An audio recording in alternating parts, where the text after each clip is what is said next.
Bienvenue dans les Logions du Bon Larron, le podcast où nous cherchons, avec vous, la lumière jusque sur la croix.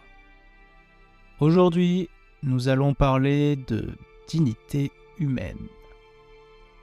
Alors que la France s'apprête à débattre, voire à voter une loi sur la fin de vie, une question s'impose.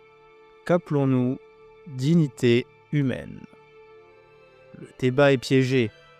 D'un côté, la souffrance. De l'autre, la peur d'imposer. Et au centre, une confusion. Croire que l'Église défend une vie prolongée à tout prix. Ce n'est pas vrai. Ce que l'Église refuse, ce n'est pas que l'on meure. C'est que la mort devienne un produit, une politique, une solution sociale à la solitude et à la misère. La déclaration Dignitas Infinita, publiée en 2024, le dit avec force.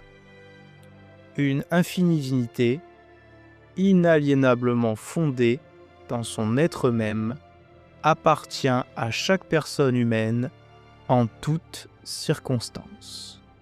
Ce n'est pas une dignité conditionnelle, ce n'est pas une dignité rentable, c'est une dignité reçue. Alors, posons la question.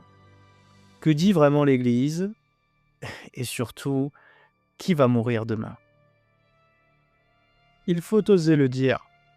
Il faut oser s'arrêter. Il faut oser s'arrêter. Se taire. Et écouter cette phrase que nous avons trop vite prononcée. Une infinie dignité, inaliénablement fondée sur son être même, appartient à chaque personne humaine en toutes circonstances. Pas parce qu'elle est jeune ou productive ou aimée ou autonome, mais parce qu'elle est, parce qu'elle existe. Cette dignité, l'Église ne la mesure pas, elle ne l'attribue pas, elle la reconnaît. Elle en reçoit l'évidence à la lumière de l'Évangile et l'enseigne comme un socle. Non pas seulement pour les croyants, mais pour tous, car ce principe est intelligible par la seule raison humaine. L'homme est une fin en soi. Et pourtant, notre époque confond la dignité avec la performance. Elle confond la personne avec la puissance. Elle confond l'humain avec l'utile. Face à cette dérive, l'Église propose une sagesse ancestrale, une vision incarnée. Celle du visage. Le visage du malade qu'on accompagne. Le visage de l'enfant handicapé qu'on aime. Le visage du mourant qu'on veille. Ce visage même défiguré reste une icône. Il dit « Je suis encore. Je suis toujours. » Et il appelle. Il appelle à rester, à ne pas fuir. C'est pourquoi l'Église est si ferme dans sa parole. Elle refuse de sacrifier la vérité de la personne sur l'autel d'un progrès technique et soi-disant social. Elle refuse de nommer choix, ce qui est souvent pression. Elle refuse de dire liberté, là où il n'y a que solitude. Et non, elle ne défend pas l'acharnement thérapeutique. Elle l'a condamné de façon claire. Il est certain que la dignité de la personne humaine exige d'éviter tout acharnement thérapeutique ou toute intervention disproportionnée. Dignitas Infinita, point 51. Accompagner la vie, ce n'est pas prolonger la douleur. Ce n'est pas retenir la mort comme on retiendrait une défaite. Accompagner, c'est honorer. C'est dire « tu n'es pas seul » jusqu'au bout. Et cela change tout. Cela change la manière dont on conçoit la médecine. Elle n'est plus un pouvoir, mais un service. Cela change la manière dont on pense la fin de vie. Elle n'est plus une perte, mais un passage. Cela change la manière dont on habite le monde. Car si chaque être humain a une dignité infinie, alors aucun ne peut devenir superflu. Dans ce regard, même la faiblesse devient sacrée. Même la dépendance devient école de relations. Même l'inutilité apparente devient lieu de révélation. Voilà pourquoi l'Église s'élève contre l'euthanasie. Non pour imposer, mais pour rappeler, pour réveiller ce que notre société voudrait oublier, que la dignité humaine n'est pas une idée, elle est une présence, et qu'on ne supprime pas une présence, on s'en approche, on s'incline, car Dieu s'y trouve. On parle de dignité comme d'un idéal, comme d'un horizon à atteindre, mais pour beaucoup, la dignité n'est pas une promesse, c'est déjà une absence, un vide, un mot qui sonne creux dans une réalité qui les contredit. Écoute, regarde autour de toi. Des vieillards seuls dans des chambres sans fenêtres. Des malades chroniques dont les souffrances ne sont ni écoutées ni soulagées. Des handicapés en attente, encore, d'un accompagnement qui n'arrivera jamais. Des personnes âgées priées de ne pas peser sur leur famille. Des jeunes en souffrance psychique, abandonnés, faute de personnel et même de considération. Et l'on voudrait maintenant leur proposer la mort. Mais peut-on parler de choix là où on n'a plus d'alternative? Peut-on parler de liberté là où on n'a plus de bras tendus, plus de mains posées, plus de regards croisés? La déclaration d'Unitas Infinita est sans détour. La pauvreté constitue une négation concrète de la dignité humaine. Et encore, il n'existe pas pire pauvreté que celle qui prive du travail et de la dignité du travail. Mais à cette pauvreté sociale, économique, médicale, on ajoute aujourd'hui une pauvreté spirituelle, celle de l'indifférence, celle d'un monde qui ne voit plus ce qui tombe et qui parfois leur dit « tu pourrais mourir, ce serait peut-être mieux finalement ». L'Église ne veut pas moraliser, elle veut juste nommer cette réalité, dire que la souffrance n'est pas une honte, que le besoin n'est pas un échec, que demander de l'aide n'est pas un déshonneur, et surtout que la société doit regarder la manière dont elle traite ses plus faibles avant de se dire humaine. Dans les pays riches, les nouvelles formes de misère sont moins visibles, mais tout aussi destructrices. De nouvelles formes de pauvreté sont apparues même dans les pays les plus riches. Et dans ce désert affectif, la mort peut devenir un refuge. Mais ce refuge est un leurre. Ce refuge est un abandon, un constat d'échec anthropologique.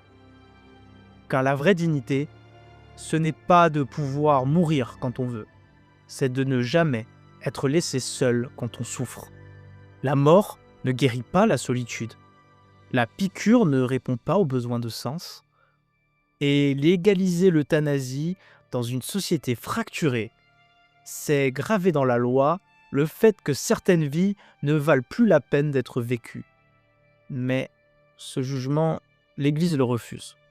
Elle regarde le visage du pauvre, du mourant, du fragile, et elle répète ce que le Christ dit à chaque instant.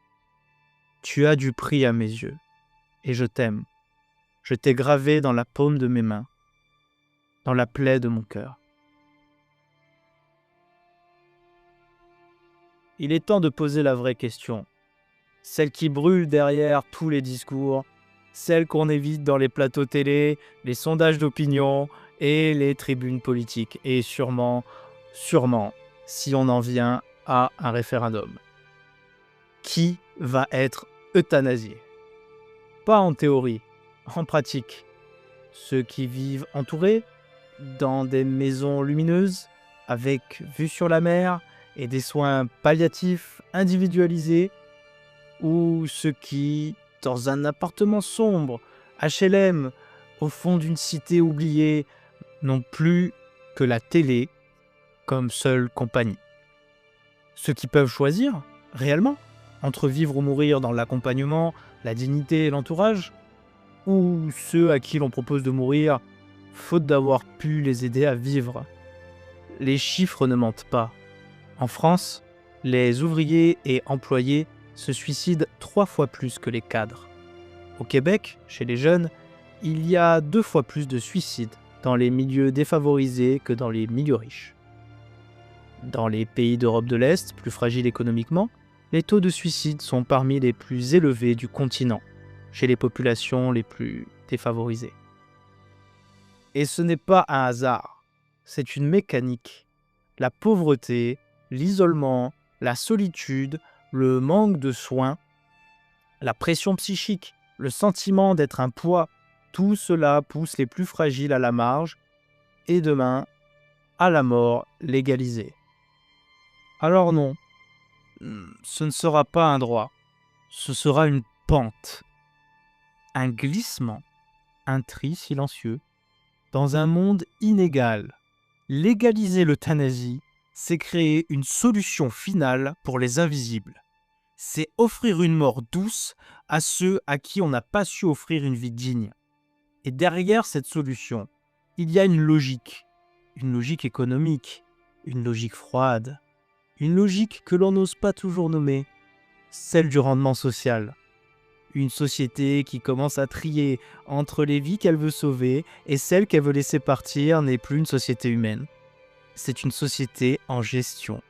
Une société qui ne sait plus accompagner, mais seulement administrer. La déclaration Infinita Dignitas le rappelle. La vie est un droit, non la mort. Celle-ci doit être accueillie, non administrée. Et c'est là que tout se joue. La question n'est pas « peut-on mourir dans la dignité ?» La vraie question est « peut-on encore vivre dignement quand on est fragile ?» Et si ce n'est pas le cas, alors l'euthanasie devient le symptôme d'un échec. L'échec d'une société qui n'aime plus ses pauvres, qui ne veut plus s'occuper de ses faibles et qui se cherche une bonne conscience. Alors, posons la question, une fois encore, à ceux qui nous gouvernent, à ceux qui débattent, à ceux qui légifèrent. À qui profite le crime ? C'est sans doute la partie la plus difficile à entendre, parce qu'elle déchire le voile de bonne conscience, parce qu'elle met à nu ce que beaucoup pressentent, mais n'osent dire. Derrière le discours sur la liberté, sur la dignité, sur le soulagement de la souffrance, il y a un moteur plus discret, plus technique, plus froid. Un moteur économique. Regardons les faits. Au Canada, depuis la légalisation de l'aide médicale à mourir, l'État a économisé 149 millions de dollars sur les soins de fin de vie en une seule année. En France, une estimation évoque 1,4 milliard d'euros d'économies annuelles potentielles si l'euthanasie devenait un droit encadré et remboursé. Posons-nous la question, pourquoi une société malade, en déficit chronique de lits, de soignants, de répit, investirait-elle soudain massivement dans un nouveau droit si elle n'était pas rentable? Et pourquoi ce deux poids, deux mesures ? Parce qu'en parallèle, quand une start-up déficitaire lève des millions, on applaudit. Quand une entreprise brûle des fonds pour investir, on parle de vision. Quand une multinationale perd de l'argent pendant 5 ans, on l'appelle innovante. Mais quand l'État investit dans ses hôpitaux, dans les soins palliatifs, dans l'accompagnement psychologique, on crie au déficit. La bonne affaire. Quand on demande plus de moyens pour les personnes âgées, on parle de trou de la sécu. Quand on défend la vie fragile, on parle de charge. C'est là que réside l'injustice structurelle. On accepte que l'économie mise sur les morts futures pour engranger des profits, mais on refuse que l'État mise sur les vivants pour construire une société juste. Et dans ce monde d'inversion morale, l'euthanasie devient logique. Un acte individuel qui soulage les familles, qui réduit les coûts, qui évite les débats. Mais la voix de l'Église, elle, reste droite. Non parce qu'elle serait rigide comme certains aimeraient le faire penser, mais parce qu'elle voit clair. Elle dit « La vie n'est pas une ligne budgétaire ». Elle dit « La personne ne se mesure pas à sa productivité ». Elle dit « Une société se juge à la manière dont elle traite les plus faibles ». Et elle proclame, envers et contre tout, « La vie est un droit, non la mort. Celle-ci doit être accueillie, non administrée ». Alors non, Nous ne sommes pas rétrogrades. Nous ne sommes pas contre le progrès. Nous sommes pour un progrès humain. Un progrès qui ne sacrifie pas la tendresse sur l'autel de l'efficience. Un progrès qui ne confond pas courage politique et injection létale. Car une société qui choisit la mort par souci d'économie n'est plus une démocratie. C'est une entreprise en liquidation. Il y a des silences qui pèsent plus que des mots. Et il y a des lois qui disent bien plus que leurs textes. Ce projet sur la fin de vie, ce débat sur l'euthanasie, c'est une ligne de fracture. Pas seulement morale, pas seulement religieuse, mais humaine. Ce n'est pas un affrontement entre progressistes et conservateurs. Ce n'est pas une querelle entre croyants et athées. C'est une question de civilisation, de société, de regard. Que faisons-nous de ceux qui ne peuvent plus produire? Que disons-nous à ceux dont la vie devient fragile, dépendante, silencieuse? Que disons-nous à ceux qui, dans la fatigue, dans la souffrance, dans la pauvreté, murmurent « Je ne suis plus utile, je ne suis plus aimable, je ne suis plus rien ». Les Écritures ne répondent pas avec des slogans, elles répondent avec une personne. Le Christ, le crucifié, le pauvre, le souffrant, le rejeté. Et c'est en lui que l'Église puise cette certitude radicale. Chaque vie a un prix, chaque vie mérite d'être entourée, chaque vie est un mystère. Et si l'on nous dit « il faut bien mourir dans la dignité », nous répondons « il faut d'abord vivre dans la dignité ». Et c'est là que le combat commence. Un combat pour les soins palliatifs, un combat pour l'accompagnement à domicile, un combat pour les aidants, un combat pour les pauvres, un combat pour que personne, jamais, ne se sente de trop. Et si l'on nous accuse d'être trop idéalistes, nous répondrons ceci. Le vrai réalisme, c'est de regarder la misère et de la relever. Le vrai courage, ce n'est pas de donner la mort, c'est de tenir la main.